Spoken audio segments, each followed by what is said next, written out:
More writers fail than succeed at creating genuine fear.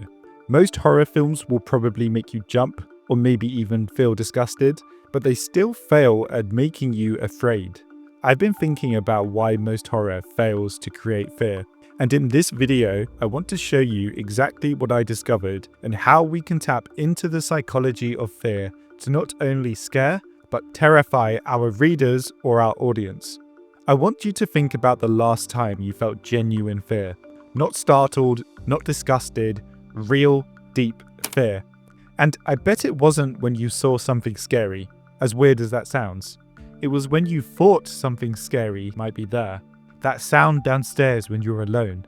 That shadow that seemed to move. That moment when you're not quite sure what's watching you in the dark. This gets to the heart of what most writers get wrong about horror. They focus on showing terrifying things, monsters, violence, gore, but the greatest horror stories ever written understand 3 psychological triggers that tap directly into human fear. And once you understand these triggers, you'll be able to transform your writing from surface-level scares into something genuinely terrifying. The first of these triggers is demonstrated perfectly in what many consider to be the greatest horror film ever made. John Carpenter's The Thing. Now, I don't want to spoil it too much, but for those of you who haven't seen The Thing, it's basically about a group of researchers in Antarctica who discover that an alien creature is infiltrating their base. And this creature can perfectly imitate any living thing it consumes. And when I say perfectly, I really do mean perfectly, down to the memories and personalities. The researchers have no way to tell who might already be replaced. But what makes it genuinely terrifying isn't the creature itself. It's something far more psychological. When you watch The Thing, you're not just afraid of the monster. You're afraid of every human interaction, every conversation, every moment of apparent safety.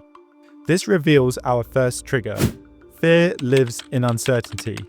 The Thing isn't scary because of what you see. It's scary because of what you don't know. You never know who might be the creature. Every character could be exactly who they appear to be, or they could be something else entirely. This uncertainty infects every scene, every interaction. This same principle is what makes Jaws so effective. When is the shark the scariest?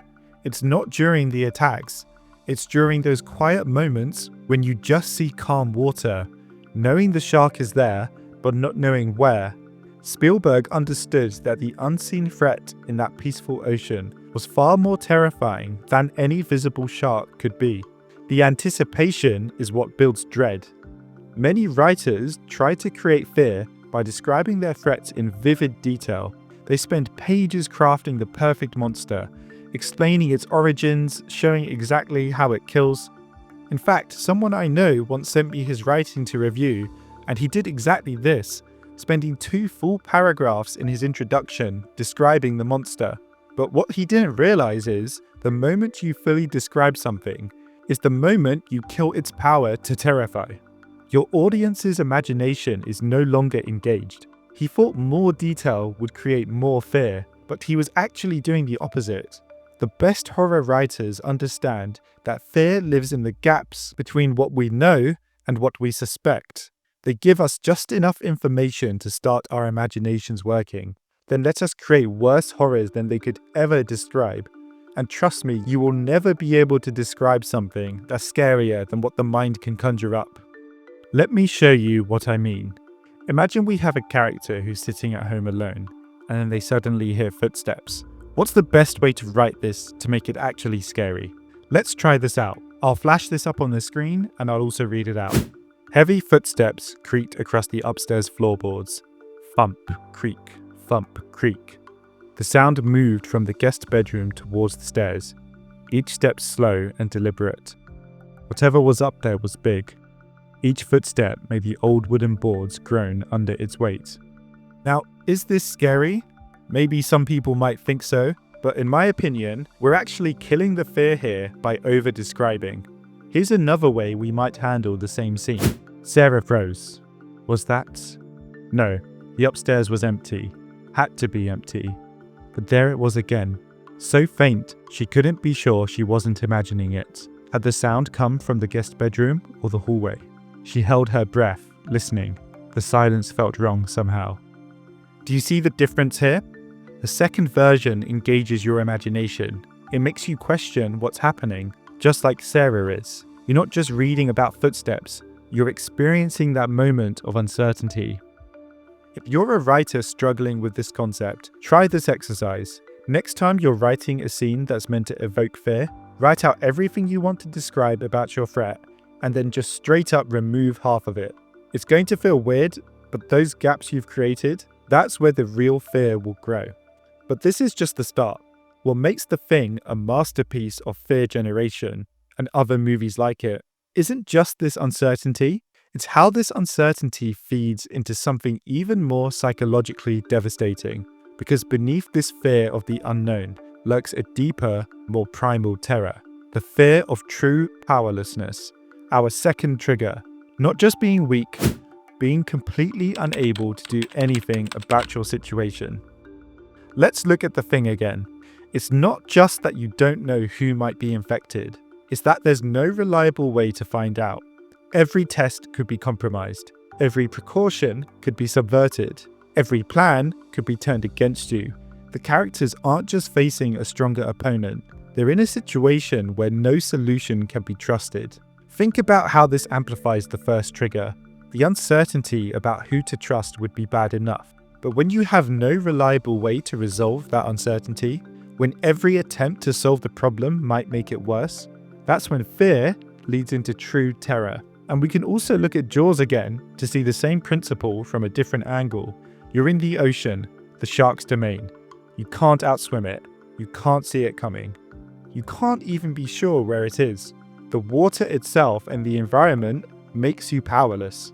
And again, this is where many writers make a crucial mistake. They give their characters too much agency. The moment you give your audience a potential solution, you've broken the fear. Real horror comes from the slow realization that nothing will work, no plan will save you, and no help is coming.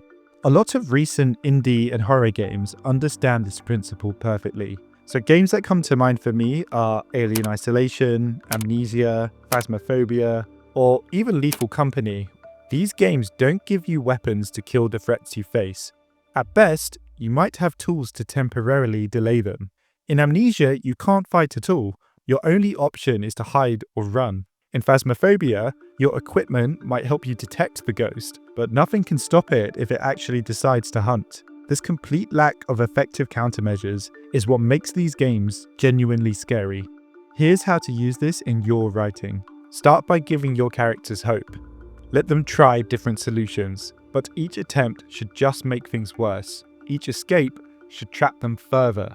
Don't just tell them they're powerless, make them realize it gradually, letting that hopelessness sink in slowly. Let me show you what I mean. Here's again one way to write a scene where a character is being cut off from help. His phone showed no signal bars. He was completely cut off from the outside world. Trapped in the cabin with no way to call for help, he threw the useless device onto the couch in frustration. Okay, this is fine. This tells the reader they're trapped, but it doesn't make them feel trapped. Now compare it to this. One signal bar. Finally. His fingers trembled as he dialed 911. It rang once, twice. 911, what's your emergent? Static. He tried again. One ring, two rings, a click. Hello, please? The call connected. He heard a voice, then nothing. The single bar flickered, taunting him. The second version is more effective because it gives hope before taking it away. Each almost successful attempt makes the powerlessness more complete than simply having no signal at all. If these two triggers were all there was, the combination of uncertainty and powerlessness, we'd already have a recipe for effective horror. But there's one more psychological trigger that transforms simple fear into something that haunts people long after the story ends. Something that the greatest horror writers understand, but can easily be missed. And that's the third trigger, the corruption of safety. Making the familiar feel threatening. It's not just about making safe things dangerous. It's about making people question the very concept of safety itself. Let's look again at The Thing and think about what it really does. It doesn't just create a new threat. It makes human connection itself feel dangerous. Watching The Thing, every normal interaction carries a shadow of doubt. Every friendly smile might hide something else. The film takes our most basic source of safety, human trust, and turns it into something threatening, and therefore terrifying.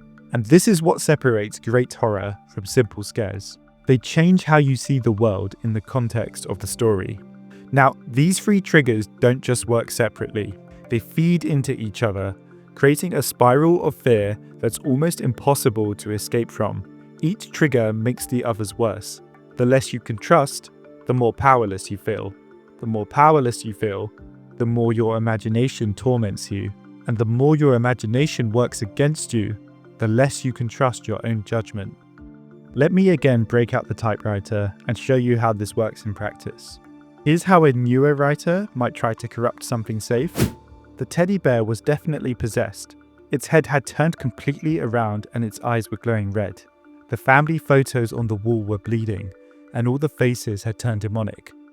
Now, obviously, this is about as subtle as a sledgehammer, but now look at how it could be done to make something genuinely creepy and scary. She almost missed it. Just a small thing. Her mother's smile in the old family photo on the mantle. In the older photos, Mum had always been self-conscious about her teeth, smiling with her lips closed. But in this one, there was just the slightest glimpse of teeth. She pulled down another family photo from the wall. The smile was wider, another, and another. In each one, her mother's smile grew larger, showing more teeth than should be possible. In the most recent photo, taken just last month, Mum's smile stretched from ear to ear. And were those really teeth? In the second version, we're not doing anything explicitly threatening, but it makes you question things that should be completely normal. It takes something as simple and safe as family photos and turns them into a source of creeping uncertainty. So, how can you use these triggers all together in your own writing? Let's summarize what we've spoken about so far. First, identify something your readers implicitly trust. Not just physical safety, think deeper. Their sense of identity, their understanding of reality, their faith in human connection, and this will form your foundation. Next, create uncertainty around that trust. But, and this is crucial, don't show exactly how or why it's uncertain. Give your readers just enough information to know that something's wrong, but not enough to understand what. Remember Jaws? That calm water is scarier than any visible shark. And finally, remove their ability to resolve this uncertainty. Every attempt to understand or fix the situation should make it worse. Every solution should reveal new layers of horror until they realize that not only can they not solve the problem, they can't even fully understand what the problem is. Master these triggers and you'll never write weak horror again, because you'll understand what actually terrifies people, not the monsters they can see, but the ones they can only imagine, not the dangers they can fight, but the ones they can't even understand. Remember, the most terrifying story isn't the one that shows you something frightening. It's the one that makes you afraid of your own mind. The one that makes you question things you've always trusted. In the end, the greatest fear isn't what might be hiding in the darkness. It's the growing realization that the light might not be as safe as you thought it was. And that's the video for today, guys.